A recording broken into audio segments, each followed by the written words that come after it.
Very good morning to one and all present here. I'm doing a short-term course on leadership skills and development. So my name is Dr. K Srisabarimani and roll number is 45. So I'm doing micro teaching for an assignment.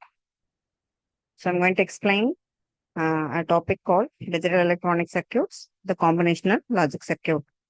So what is combinational logic circuit? The combinational logic circuit which contains n input variables and m output variables, which has no memory in order to store any previous output. So combinational logic circuits are very easy to design. And the combinational circuits are designed by using only basic gates or universal gates or special gates. So this shows the block diagram of your combinational circuits, which contains n input variables and m output variables. So here the output can be represented in terms of function of input. It means that the output will respond only for the present input, which has no memory or which has no storage. So a combinational circuit consists of input variable and logic gates, which will respond only for the present input and output variables. The logic gate accepts the signal from the inputs and generates signals to the output. So this process transforms binary information from the given input data to the required output data. The combinational logic circuits are memoryless because which works only on the basis of gates. The output depends only on the present input. The logic circuits whose output at any instant depends only on the combination of its present input. So the output of combinational logic circuits are determined by the logical functions of their current variables and input state, and it can be of logic 1 or it can be of logic 0 at any given instant.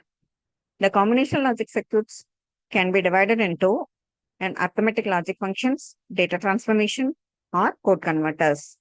When we use the combinational logic circuit as a arithmetical logic function, so examples of these are adder, subtractor, code converter, comparator, as well as PLDs. When for data transmission, it can be of multiplexer, demultiplexer, encoder, and decoder.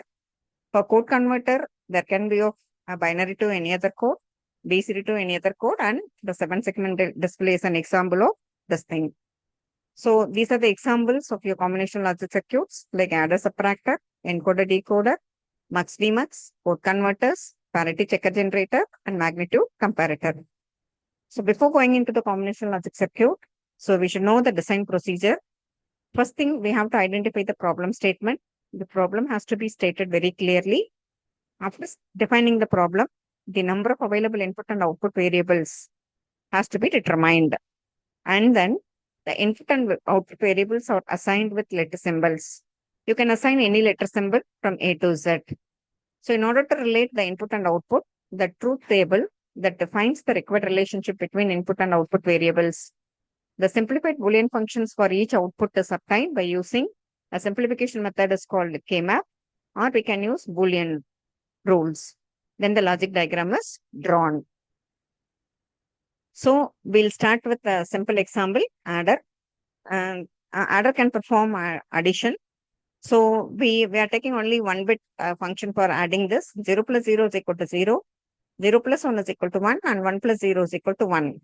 But when we are adding 1 plus 1, which is equal to 1, 0, which means that the sum is equal to 0, carry is equal to 1. So the adder can be defined or the adder can be classified into either half adder, full adder, or it can be parallel adder. When I take half adder, the definition for the half adder is it is a combinational logic circuit that performs the addition of 2 bits and produces 2 outputs. And similarly, the outputs are named as sum and carry. So that is shown in the block diagram. So the truth table which relates the input and output is when we are adding 0, 0, we are getting sum is equal to 0, carry is equal to 0. When we are adding 0 and 1, sum is equal to 1, carry is equal to 0. When we are adding 1 and 0, sum is equal to 1 and carry is equal to 0. When we are adding 1 plus 1, so sum is equal to 0, carry is equal to 1 because 1 plus 1 is equal to 1, 0. It is the equivalent circuit of decimal equivalent of 2. So we are having carry 1 and sum is equal to 0. The corresponding K-map, the input contains 2 variables. There are 2 power 2 cells are available. Totally, there are 4 cells. We are combining this. The K map for sum, we have only 2 outputs. We have decimal number 1 is 1 and 2 is 1. So we'll be getting the K map for sum is equal to A XOR B. And similarly, K map for carry is equal to A dot B. So this is the corresponding logic diagram related to half adder. And full adder is also a combinational logic circuit that performs the addition of 3 bits, okay, which takes the input A, B, C, and which produces the output sum and carry. The block diagram representation of full adder is given over here. When we are adding 0 plus 0, because for full adder, we'll be taking 3 combination. So 2 power 3 is equal to 8. Since we have to write 8 possible values, from 0 to 7, we have to write. If we are adding only 1, 1, the sum is equal to 1. If we are adding 2 ones, sum is equal to 0, carry is equal to 1. If we are adding 3 ones, sum and carry is equal to 1. Because when we are adding 1 plus 1 plus 1 is equal to 3, in terms of binary, 3 can be represented as 1, 1. So in this case, sum is equal to 1, carry is equal to 1. And we are simplifying the output. So sum for the full adder is A XOR B XOR C. And carry for the full adder is equal to AB plus BC plus CA. And similarly, so we have, we can able to simplify by means of, because the K map for sum cannot be simplified.